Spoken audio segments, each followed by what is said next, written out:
আজ আমার দোকানে এক লোক এমন জিনিস নিয়ে এসেছে দেখে আমি নিজেই অবাক। এক ব্যাগ ভাঙা মোবাইলের ডিসপ্লে।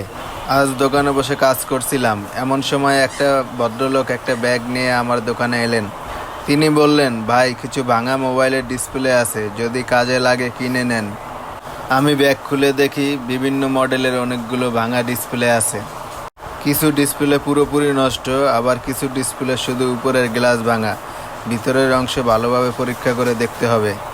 আমি একে একে সব ডিসপ্লে ভালোভাবে চেক করলাম, যেগুলো ভবিষ্যতে কাজে লাগতে পারে সেগুলো আলাদা করলাম। তারপর ভদ্রলোককে বললাম যে যেগুলো আমার কাজে লাগবে সেগুলোই রাখতে পারবো, কারণ সব ডিসপ্লে ব্যবহারযোগ্য না। এরপরে একটি ন্যায্য দামে ডিসপ্লেগুলো কিনে নিলাম। অনেকে হয়তো জানে না ভাঙা ডিসপ্লেগুলোও বিক্রি করে যায়, কিন্তু এগুলোর দাম খুবই কম। তারপরও আমরা যেহেতু মেকার, অন্যদের কাছে যেটা ফেলনা জিনিস ওটাই আমাদের কাছে অনেক দামি। ভিডিওটি ভালো লাগলে একটি লাইক দিবেন, আর নতুন হলে চ্যানেলটি সাবস্ক্রাইব করবেন।